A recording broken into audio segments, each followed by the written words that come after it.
கொஞ்ச நாளைக்கு முன்னாடி ரிலீஸ் ஆன கிங்டம் படத்தை எதனால தமிழ்நாட்டுல எதிர்க்கிறாங்க, எதனால பேன் பண்ண சொல்றாங்க, இதை எதிர்த்து போராடின நம்ம தமிழ்நாட்டுக்காரங்களை எதுக்காக அரெஸ்ட் பண்ணாங்க? சோ இதை பத்தி தான் இந்த வீடியோல பார்க்க போறோம். ஹாய், நான் Sabari. Welcome to Sabari speaks. நீங்க நம்ம சேனலுக்கு ஃபர்ஸ்ட் டைம் வரீங்கன்னா மறக்காம சப்ஸ்கிரைப் பண்ணிக்கோங்க. அப்படியே பக்கத்துல இருக்க அந்த பெல் ஐக்கனையும் கிளிக் பண்ணிக்கோங்க. வாங்க வீடியோக்குள்ள போகலாம். இந்தியன் சினிமா இண்டஸ்ட்ரியில தமிழர்களுக்கு எதிரான வன்மம் அப்படின்றது தொடர்ச்சி நடந்துட்டு தான் இருக்கு. இந்த வகையில பாத்தீங்கன்னா இப்போ ரீசெண்டா ரிலீஸ் ஆன கிங்டம் படத்துலயும் பயங்கரமான வன்மத்தை வெளிப்படுத்திருக்காங்க அப்படின்றத சொல்லி ஆகும். ஃபர்ஸ்ட் நான் இந்த படத்தை பத்தி ஷார்ட்டா சொல்லிடுறேன். இந்த படத்துல என்ன நடக்குதுன்னா, தெலுங்கு பழங்குடி மக்களுக்கும் பிரிட்டிஷ் படைக்கும் ஒரு போர் நடக்குது. ஸோ இந்த தெலுங்கு பழங்குடி மக்களோட அரசன் என்ன பண்றா அப்படின்னு பாத்தீங்கன்னா, தன்னோட மக்களை எப்படியாச்சும் காப்பாற்றணும் அப்படின்னு சொல்லிட்டு ஒரு கப்பலை ஏற்றி அனுப்பிச்சிடுறாரு. இந்த அரசனும் இறந்து போறாரு, அரசன் கூட கொஞ்சம் மக்களும் இறந்து போறாங்க. ஸோ அந்த தப்பிச்சு போன மக்கள் எங்க போய் சேர்றாங்கன்னு பாத்தீங்கன்னா, ஸ்ரீலங்கால இருக்கக்கூடிய ஜாஃப்னா அப்படின்ற இடத்துக்கு போய் சேர்றாங்க. இந்த ஜாஃப்னால அவங்க நிம்மதியா இருந்தாங்களான்னு கேட்டீங்களா?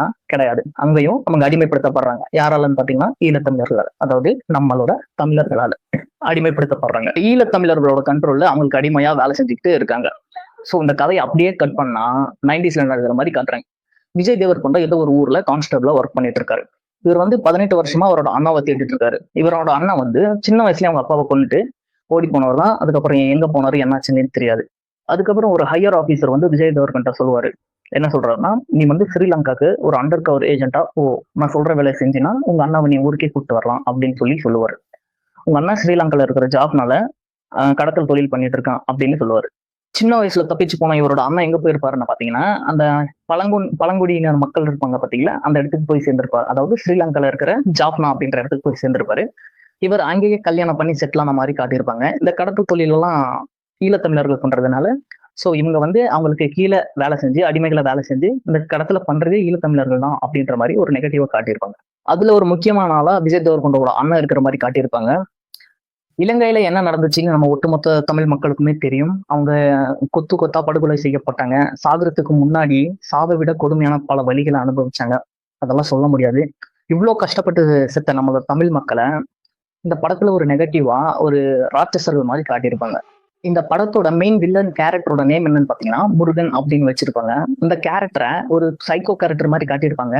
கிளைமேக்ஸ்ல இந்த வில்லனை அந்த பழங்குடி மக்கள் பயங்கரமா அடிச்சு கொள்ற மாதிரி காட்டியிருப்பாங்க. நம்ம தமிழர்களுக்கு என்ன நடந்துச்சோ அது அப்படியே ஆப்போசிட்டா அவங்களுக்கு நடந்த மாதிரி எடுத்து இதெல்லாம் பண்றதே இந்த ஈழத்தமிழர்கள் தான் அப்படின்ற மாதிரி காட்டியிருப்பாங்க. அந்த தீவை விட்டு பெண்கள் வெளியவே வரக்கூடாது அப்படின்ற மாதிரி எல்லாம் காட்டியிருப்பாங்க. அண்ட் இவங்க கார்டல் அப்படின்ற ஒரு குரூப்பை காட்டுவாங்க. இது எதை மீன் பண்ணுதுன்னா, இவங்க பழங்குடி மக்கள் இருந்த அதே டைம்ல ஜாப்னால புலிகள் இருந்தாங்க. சோ அந்த புலிகளை சொல்ற மாதிரி இவங்க காட்டியிருப்பாங்க. டைரக்டா எந்த ரெஃபரன்ஸும் வைக்கலன்னாலும் புலிகளை சொல்ற மாதிரி தான் இருக்கும். புலிகள் யாரு, என்ன பண்ணாங்க அப்படின்றதே தெரியாம இந்த படத்துல ஒரு நெகட்டிவா காட்டி வச்சிருப்பாங்க. தெலுங்கு, ஹிந்தி, மலையாளம்னு இப்படி தொடர்ச்சியா வன்மத்தை கொட்டிட்டே இருக்காங்க தமிழ் இண்டஸ்ட்ரி சினிமா மேல. வன்மம் இருக்கலாம், ஆனா இவ்வளவு எல்லாம் இருக்கக்கூடாது.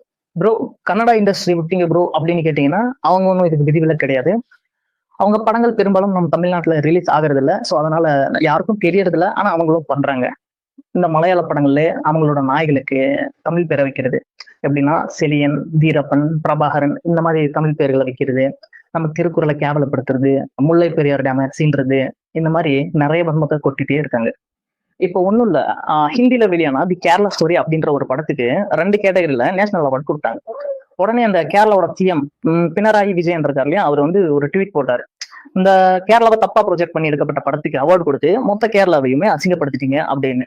உங்களுக்கு ஒரு படத்துக்கு எப்படி இருக்கு, நீங்க உங்களோட தொடர்ச்சியா எல்லா படத்துலயுமே தமிழர்களை சீட்டிக்கிட்டே இருக்கீங்களே, எங்களுக்கு எப்படி இருக்கும்? உங்களுக்கு வந்தா ரத்தம், எங்களுக்கு வந்தா தக்காளி சட்னியா? இப்போ இந்த கிங்டம் படத்துல ஈழத்தமிழர்கள் மேல பயங்கரமான வன்மத்தை வெளிப்படுத்திருக்கீங்க, டைரக்டரை அட்டாக் பண்ணிருக்கீங்க. ஸோ இதை எதிர்த்து கேள்வி கேட்டது தப்பா? இப்போ எக்ஸாம்பிளுக்கு சொல்றேன், ரோட்ல ஒருத்தன் சிவனியன் நடந்து போயிட்டு இருக்கான். அவனை கூப்பிட்டு நீங்க பொட்டுன்னு ஒரு அடியை போட்டா அவன் கேட்பானா, கேட்க மாட்டானா? இப்படி கேட்டது எங்க தமிழ்நாட்டுக்காரங்களோட தப்பா? நீங்க எதுக்கு அரெஸ்ட் பண்ணணும்? இது யாரோட தப்புன்றத கீழே இருக்கிற கமெண்ட் பாக்ஸ்ல கமெண்ட் பண்ணி விட்டுருங்க. நான் உங்களை அடுத்த வீடியோல சந்திக்கிறேன். பாய்.